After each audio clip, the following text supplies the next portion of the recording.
శ్రీమాత్రే నమః. సద్గురు జ్యోతిష్యాలయం నుంచి ఈ సంవత్సరం మనం కొన్ని తెలుసుకోవడం ఒక ముఖ్యమైనటువంటి విషయాలలో 2025 వార్షిక సంవత్సరంలో ఏ రాశి వారు అత్యంత అదృష్టవంతులుగా ఉంటారు? వృషభ రాశి, కన్యా రాశి, తులా రాశి, మకర రాశి వారు, వృశ్చిక రాశి వారు చాలా అదృష్టవంతులుగా ఉంటారు ఈ సంవత్సరం. 2025 తులాలో జన్మించిన వారు తమ జీవితంలో అనేక రంగాల్లో అద్భుతమైన ఫలితాలు చూస్తారు. ఈ సంవత్సరం అదృష్టవంతులుగా పురోగతిని సాధిస్తారు. వృశ్చిక రాశి వారికి శుభకాలం. ఈ సంవత్సరం అత్యంత లాభదాయకం పొందే రాశి ఏదైనా ఉందంటే అది వృశ్చిక రాశిగా ఉండొచ్చు. మే ముందు వరకైతే ఇంకా చాలా బాగుంటుంది. కుంభరాశి వారికి ఈ సంవత్సరం అదృష్టమా? 2025లో కుంభరాశిలో జన్మించిన వ్యక్తులు మీ జీవితంలో మిశ్రమ ఫలితాలు చూస్తారు. ఈ సంవత్సరం కాస్త సమస్యలు, స్థిరత్వం రెండు మిశ్రమంగా ఉంటుందని కూడా చెప్పచ్చు. అందరూ ఎదురు చూస్తున్నటువంటి మూడాలు. ఈ మూడం అంటే ఏంటి? అసలు మూడంలో ఏం చేయాలి, ఏం చేయకూడదు, మూడం ఎప్పుడు వస్తుంది, ఏ గ్రహం మీద ఉంటుంది అని అంటే గురు మరియు శుక్ర మౌఢ్యాలు ప్రవేశిస్తున్నాయి. మౌఢ్యం అంటే ఎందుకు వస్తాయి? మూడాలతో సమస్య ఏంటి? ఈ రోజుల్లో శుభకార్యాలు చేయొచ్చా, చేయకూడదా? చాలా మందికి ఇది ఒక ప్రశ్నగానే ఉండిపోతుంది. మూడం అంటే నవగ్రహాలు సూర్యుడి చుట్టూ తిరుగుతూ ఉంటాయి. వీటిలో భూమి కూడా ఆ గ్రహమే. భూమి, సూర్యుడు ఒక గ్రహానికి ఒకే వరుసలో ఉన్నప్పుడు ఆ గ్రహం భూమి మీద ఉన్న వారికి కనబడదు. దీన్నే హస్తగత్వం లేదా మూడం అంటారు. సరే, గురు మూడం, శుక్రమూఢ్యం. గ్రహాలకు రాజు సూర్యుడు. సూర్యుడికి అత్యంత సమీపంలో ఏ గ్రహమైనా వస్తే ఆ గ్రహం తన శక్తిని కోల్పోతుంది. అలా గురుమూఢం శుక్రుడికి దగ్గరగా వచ్చినప్పుడు గురుమూఢం, శుక్రుడు సూర్యుడికి దగ్గరగా వచ్చినప్పుడు శుక్రమూఢం వస్తుంది. ఈ సమయంలో బలహీనంగా మారిపోతాయి ఆ గ్రహాలన్నీ కూడా. సూర్యునికి దగ్గరగా గురు శుక్రులు వచ్చినప్పుడు బలహీనంగా మారిపోతాయి. గురు శుక్రులు శక్తులు తగ్గి బలహీనమైపోయి నీరసపడిపోతాయని కూడా చెప్పచ్చు. వాటి యొక్క శక్తి కూడా సన్నగిలుతుంది. అంటే ఒక 1000 వాట్స్ బల్బు ముందర, మంచి 1000 వాట్స్ బల్బు, ఇప్పుడు మనం షూటింగ్ చూస్తుంటే లైట్స్ అన్ని పెట్టారు కదా, ఈ లైట్స్ ముందర ఒక చిన్న క్యాండిల్ పెడితే ఎలా ఉంటుంది, అలా సూర్యుడి ముందర వస్తే ఆ గ్రహాలకు కూడా శక్తి కోల్పోతుందని కూడా చెప్పచ్చు. గురు శుక్రులు శుభగ్రహాలు కాబట్టి అవి సూర్యుడికి అత్యంత దగ్గరగా ఉన్నప్పుడు మూడాలుగా దాన్ని పరిగణిస్తారు. మూడాలు ఇలా అంటారు. ఈ రోజులో ఎలాంటి పనులు చేయకూడదని చెప్తారు. ఎందుకంటే ఈ శుభకార్యానైనా గురు శుక్ర గ్రహాల బలమే ప్రధానం. గురుబలం ఉందా, శుక్రబలం ఉందా మొదలు పెట్టానంటారు కదా, అవి లేనప్పుడు ఈ రెండు గ్రహాలు బలహీనమైనప్పుడు ఏది చేసినా కలిసి రాదు అని చెప్తూ ఉంటారు. మూడంలో ఏ కార్యక్రమాలు నిర్వర్తించకూడదంటే శుభగ్రహాలు గురు శుక్రులు బలహీనంగా ఉన్నప్పుడు కాబట్టి మూడాల్లో వివాహాది శుభకార్యాలు, ఉపనయనాలు, గృహప్రవేశాలు, భూమి పూజలు, శంకుస్థాపన నిషిద్ధం. పుట్టు వెంట్రుకలు తీరాదు, ఇల్లు మారకూడదు. సరే, మూడాల్లో ఏమేమి చేసుకోవచ్చు అంటే అన్నప్రాసనం చేసుకోవచ్చు, ప్రయాణాలు చేయవచ్చు, ఇంటి రిపేర్లు చేసుకోవచ్చు, భూములు కొనడం, అమ్మడం, అగ్రిమెంట్ చేసుకోవడం, ఇవన్నీ చేసుకోవచ్చు. నూతన ఉద్యోగాల్లో కూడా చేరవచ్చు, విదేశాల్లో ఉద్యోగం కోసం వెళ్ళొచ్చు, నూతన వాహనాలు కొనవచ్చు, నూతన వస్త్రాలు కూడా కొనుక్కోవచ్చు, ఇవన్నీ చేసుకోవచ్చు. సరే, మూఢ కాలంలో శుభకార్యాలు చేస్తే ఏమవుతుంది? ఏమైనా తప్పు జరుగుతుందా? మహర్షులు జ్యోతిషాస్త్ర రీతిగా పండితులను అనుభవస్తులు చెప్పిన దాని ప్రకారం మూఢం సమయంలో ఏదైనా శుభకార్యం చేసినా అశుభం వినాల్సి రావస్తుంది, కష్టం కలగవచ్చు, నష్టం వాటిల్లవచ్చు.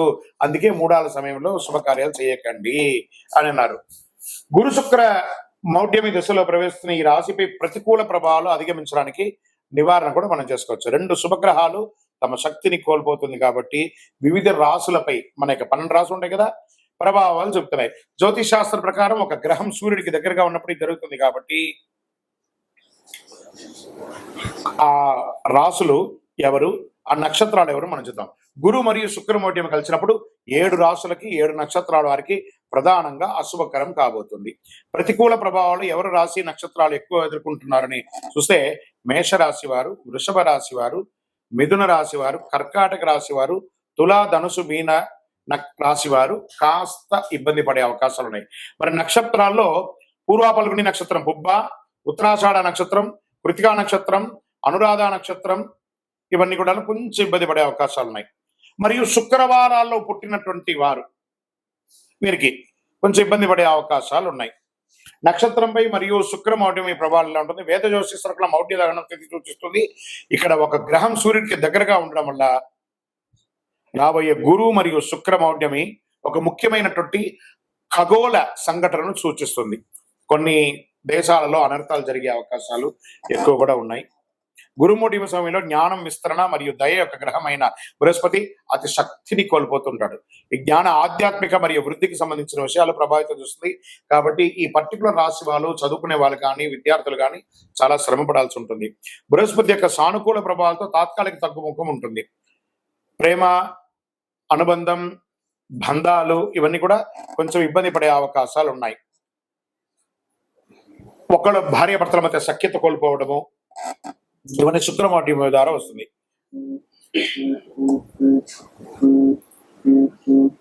వృషభ రాశిలో గురుమౌఢ్యమి సమయంలో బృహస్పతి యొక్క సానుకూల ప్రభావాలు బాగా తగ్గుతుంది. ఆస్తులు కొనడం, అమ్మడం, కొత్త పని ప్రారంభిస్తారు.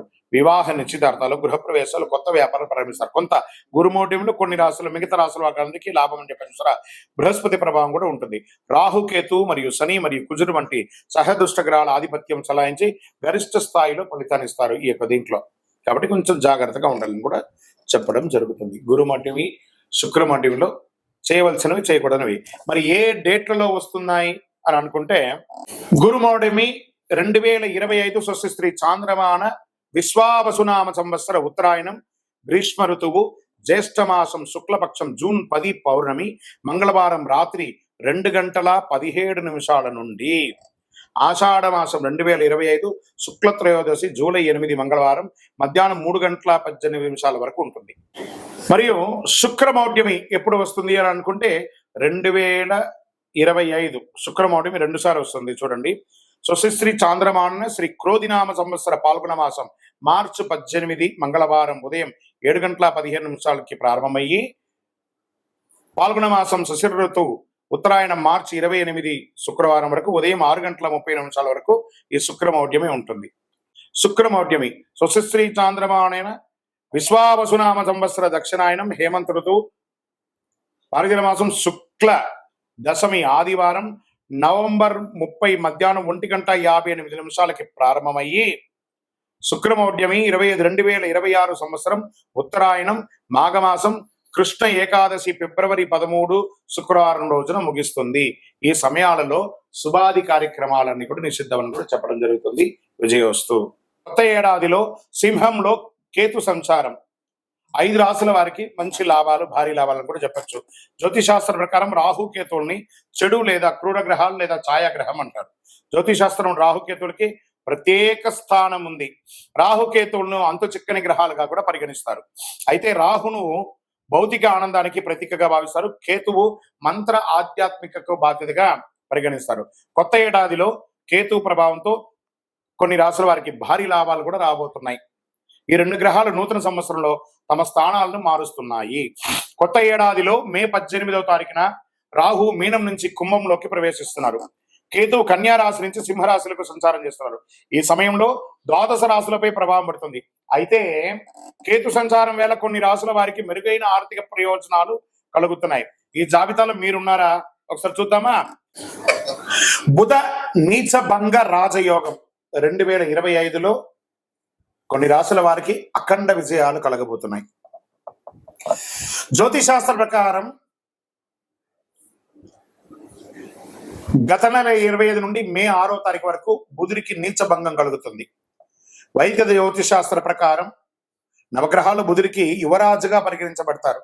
బుధుడు వ్యాపారానికి, తెలివితేటలకి ప్రతీకగా భావిస్తారు. ఎంతో ప్రాధాన్యత ఉండే బుధుడు మీనరాశిలో నీచ భంగం ఏర్పడుతుంది. ఈ సమయంలో శుక్రుడు ఉచ్చ స్థితిలో ఉండడం వల్ల ఇదంతా ఏర్పడుతుందని కూడా చెప్పచ్చు. నిజంలో కొన్ని రాశుల వారికి అద్భుతమైనటువంటి ప్రయోజనాలు ఉన్నాయి. ప్రతి పనిలోనూ అఖండం విజయం సాధిస్తారు. సమాజంలో గౌరవం పెరుగుతుంది. ఆర్థికపరమైనటువంటి మెరుగైన ఫలితాలు పొందుతారు.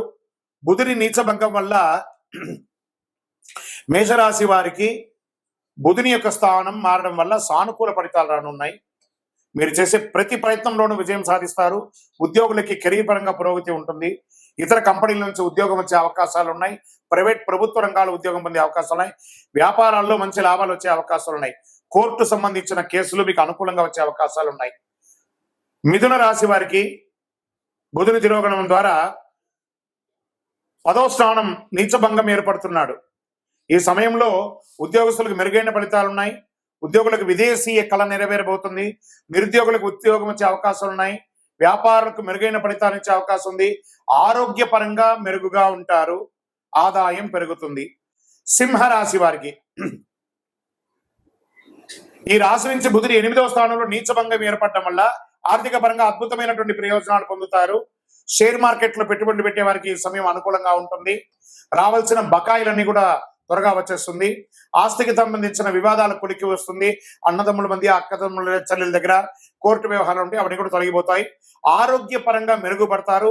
వ్యాపారులకు అద్భుతంగా ఉండే రియల్ ఎస్టేట్ రంగం వారికి చాలా బాగుంటుందని కూడా చెప్తున్నారు. విశ్లేషణ: మార్చి 29, 2025 షష్టగ్రహ కూటమి ఏర్పడుతుంది. గురుగారు దీని గురించి చాలా చెప్తున్నారు, దీనివల్ల ఏమైనా అపార్థాలు జరుగుతాయా లేదా ప్రళయం జరుగుతుందా అని అందరూ నా దగ్గర ప్రశ్నిస్తున్నారు. ప్రళయం జరుగుతుందా కాదో తెలియదు, కానీ మీరు ప్రళయంలో పడకండి. ఫస్ట్ మీరు అన్నీ చూసి రకరకాల ప్రశ్నలతో మీరు సతమతం అవుతున్నారు. అలా అవ్వకండి, రిలాక్స్ గా ఉండండి. ఏమవుతుందో దీన్ని చాలా క్షుణ్ణంగా విశ్లేషించి నేను మీ ముందుకు వచ్చాను. గతంలో 2019 డిసెంబర్ 20వ షష్టగ్రహ కూటమి ఏర్పడింది. ఆ తర్వాత కరోనా మహమ్మారి విజృంభించి విలయతాండవం చేసింది.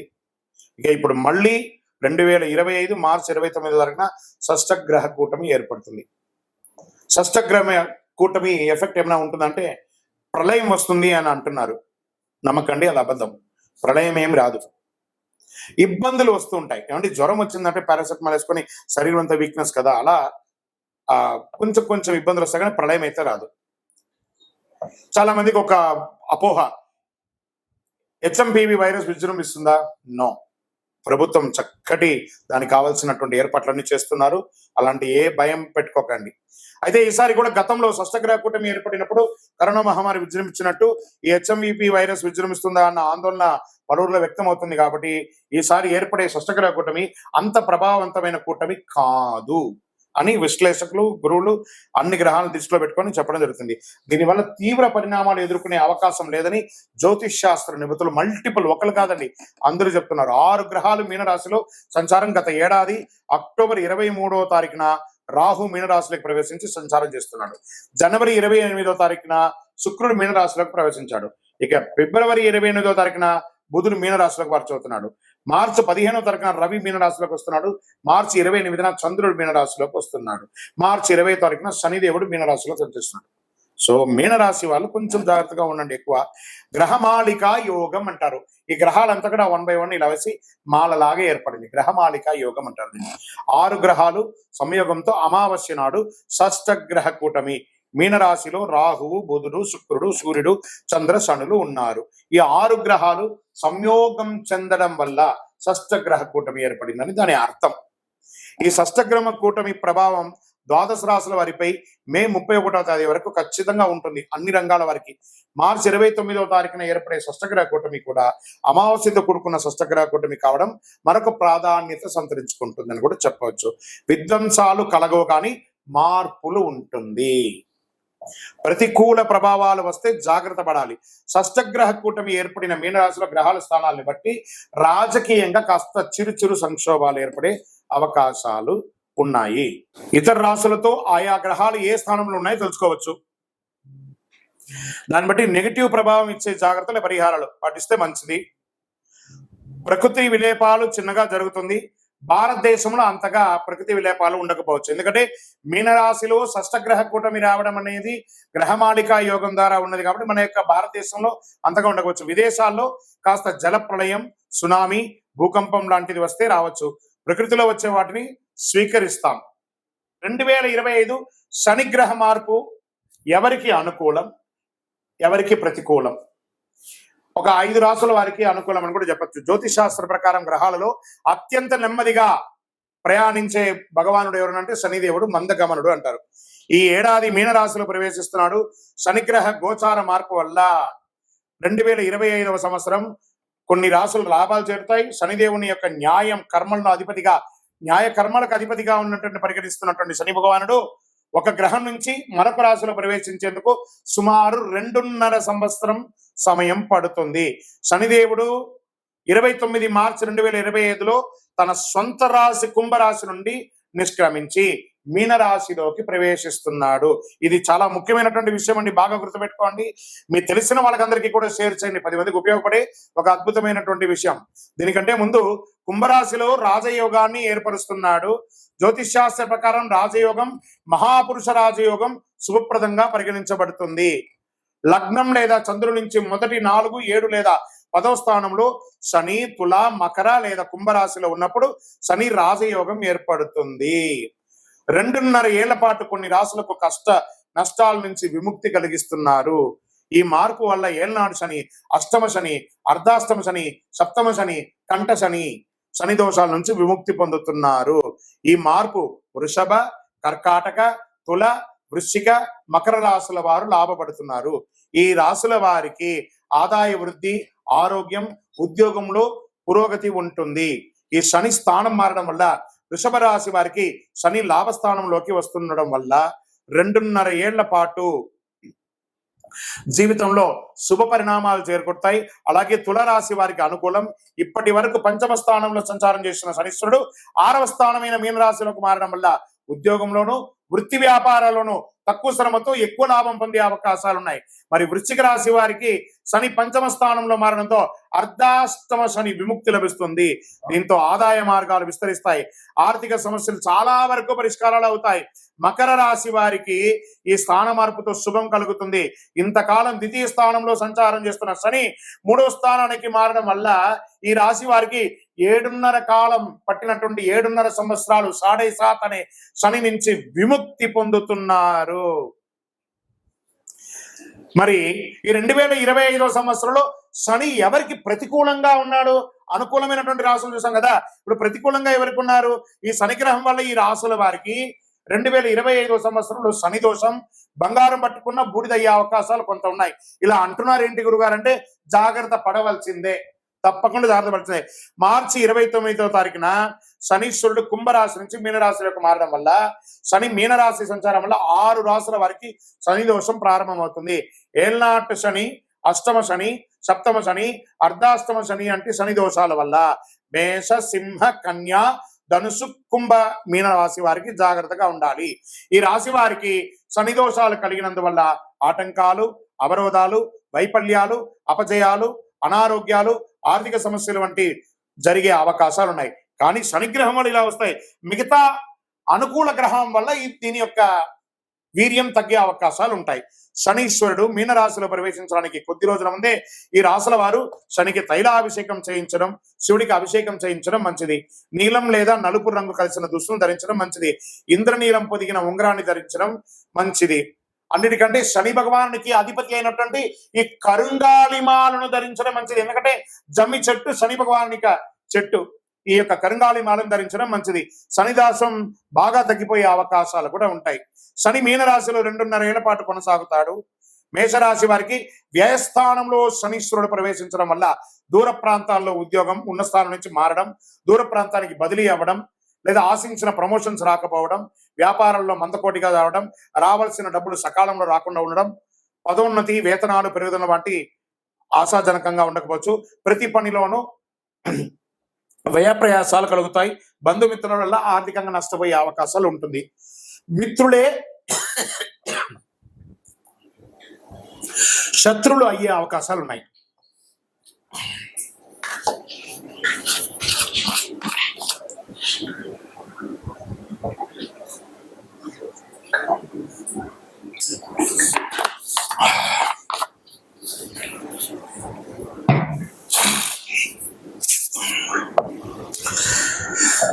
సింహరాశి వారికి శని మీనరాశి ప్రవేశంతో అష్టమ శని ప్రారంభమవుతుంది. దీనివల్ల ప్రతి పని ఆలస్యమే అవుతుంది. కుటుంబంలో ఊహించని సమస్యలు తలెత్తుతాయి. రావాల్సిన డబ్బులు ఒక పట్టాన చేతికి రాదు. ఆర్థిక వ్యవహారాలు, ఆర్థిక లావాదేవీలు నష్టాలు కలుగుతాయి. ఉద్యోగంలో శ్రమాధిక్యంగా ఉంటుంది. వృత్తి వ్యాపారాలు మందగిస్తాయి. ఉద్యోగ పెళ్లి ప్రయత్నాల ఆటంకాలు ఎక్కువగా ఉంటాయి. ముఖ్యమైన ప్రయత్నాలు శ్రమ తప్పకపోవచ్చు. మరి కన్యా రాశి వారికి సప్తమ స్థానంలో శని సంచారం వల్ల పెళ్లి సంబంధాలు చివరి దాకా వచ్చి వెనక్కి వెళ్ళే అవకాశాలు ఉంటాయి. దాంపత్య జీవితంలో సమస్యలు వచ్చే అవకాశాలు ఉన్నాయి. సంతాన సాఫల్యం కొంచెం నిరాశాజనకంగా ఉండే అవకాశాలు ఉన్నాయి. పార్ట్నర్షిప్ లేదా భాగస్వామి ద్వారా సమస్యలు తలెత్తే అవకాశాలు ఉన్నాయి. వ్యాపారాల్లో విభేదాలు వచ్చే అవకాశాలు ఉన్నాయి. శ్రమ ఎక్కువ, ఫలితం తక్కువ. వృత్తి జీవితంలో విరామం లేకుండా పరిగెడుతూ ఉంటారు. శని మార్పు వల్ల ధనుసుకి చతుర్థ స్థానంలో శని ప్రవేశించడం వల్ల అర్ధాష్టమ శని దోషం కలుగుతుంది. దీనివల్ల ఆస్తిపాస్తులకు సంబంధించిన సమస్యలు తలెత్తే అవకాశాలు ఉన్నాయి. గృహ వాహన ప్రయత్నాలకు బ్రేకులు పడతాయి. తల్లి ఆరోగ్యం ఇబ్బంది పడుతుంది. కుటుంబంలో సుఖ సంతోషాలు తగ్గుతాయి. ఉద్యోగంలో ప్రాధాన్యత తగ్గే అవకాశాలు ఉంటుంది. ఆదాయ ప్రయత్నాలు ఆటంకాలు కలుగుతాయి. అనారోగ్య సమస్యలు కలిగే అవకాశాలు ఉన్నాయి. కష్టార్జితం వృధా కాకుండా చూసుకోండి.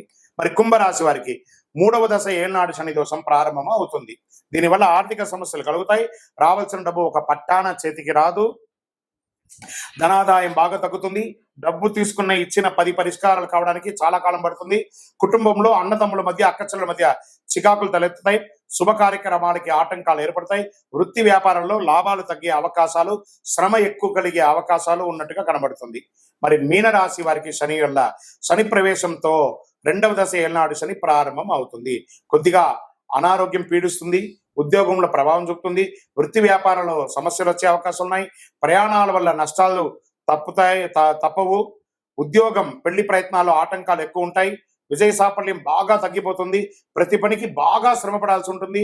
విపరీతమైనటువంటి ప్రయాణాలు ఉండే అవకాశాలు కనబడుతున్నాయి. వ్యయప్రయాసాలు చాలా ఉన్నాయి. ఆర్థిక లావాదేవీలు పెట్టుకోకండి. స్పెక్యులేషన్, షేర్ మార్కెట్ అసలు ముట్టుకోకండి. విజయోస్తు.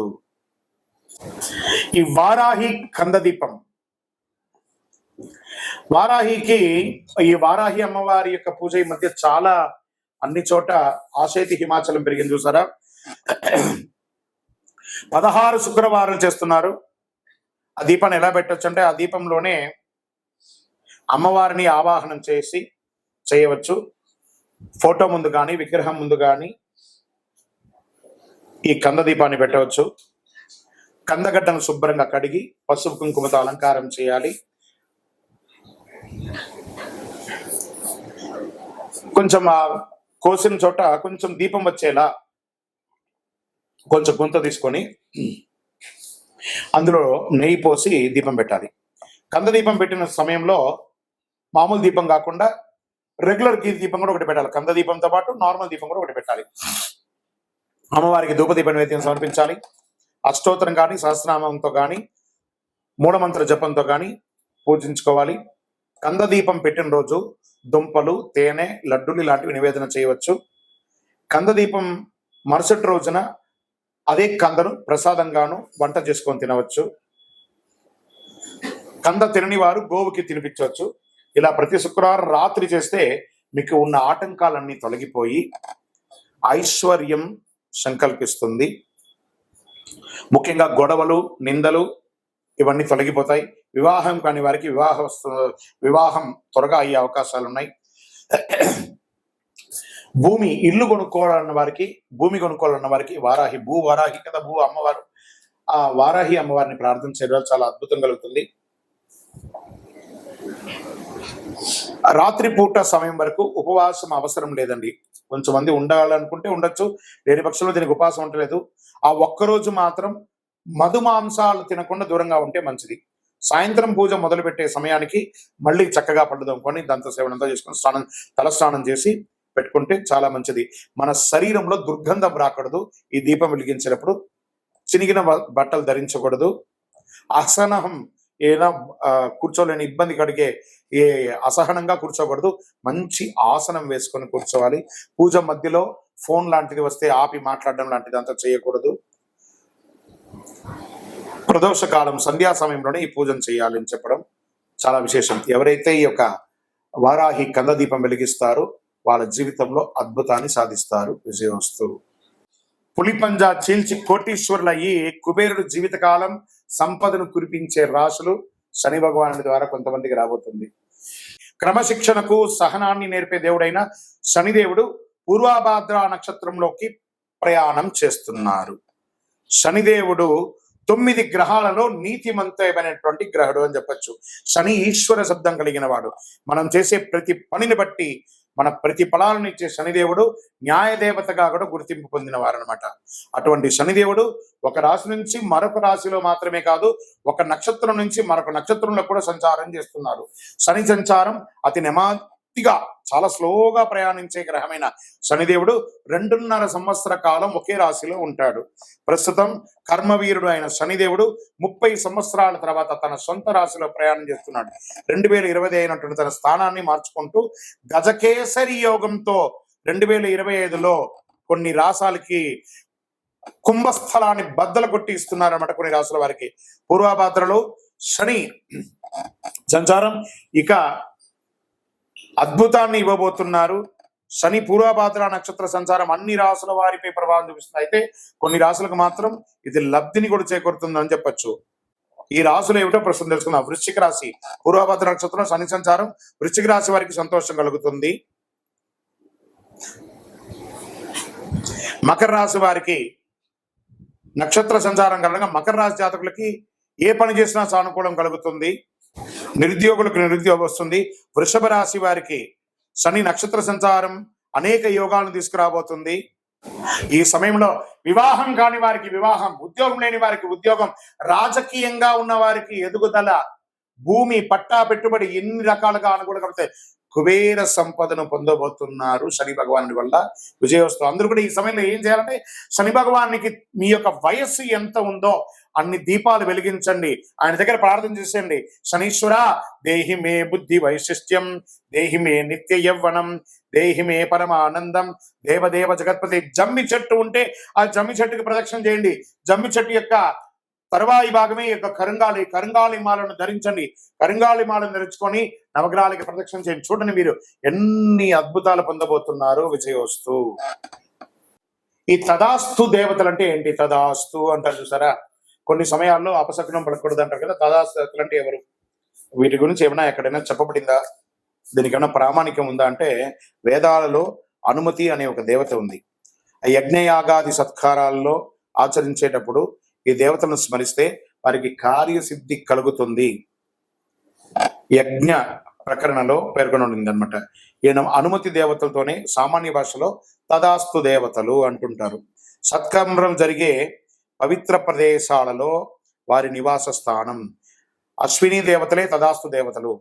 వీరు విశ్వకర్మ అంశ అయినటువంటి సూర్యుని కుమారుడు.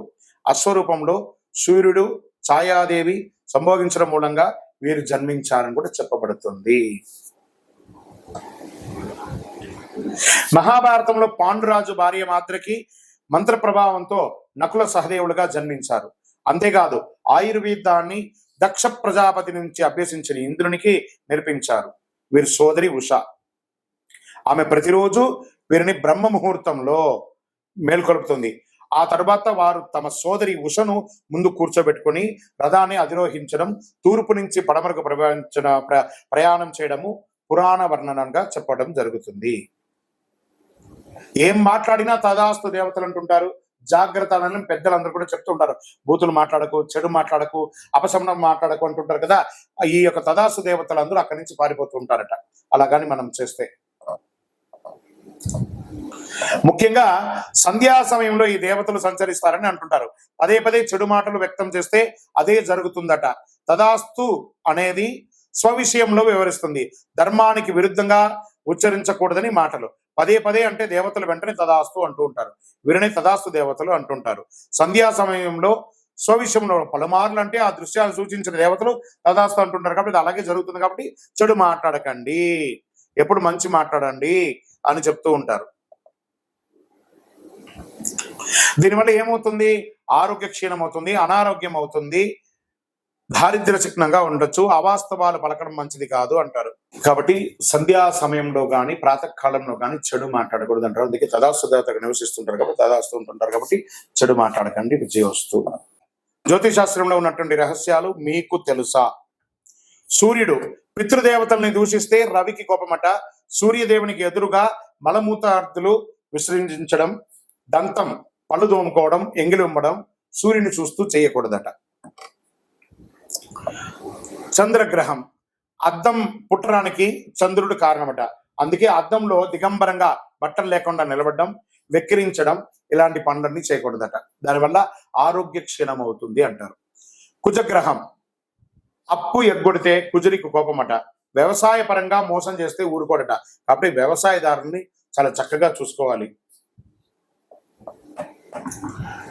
బుధగ్రహం బుధుడికి చెవిలో వ్రేలు పెట్టి తిప్పుకొనడం, ఇలా పెట్టుకోవడం. మనకు తాళాలు ఉంటాయి చూసారా, స్కూటర్ తాళం, కార్ తాళం, లేకపోతే పిన్నీసు, దాన్ని పెట్టుకొని గిక్కోవడం, ఇవన్నీ ఇష్టం ఉండదు బుధగ్రహానికి. అందులో బుధవారం అసలే చేయకూడదు.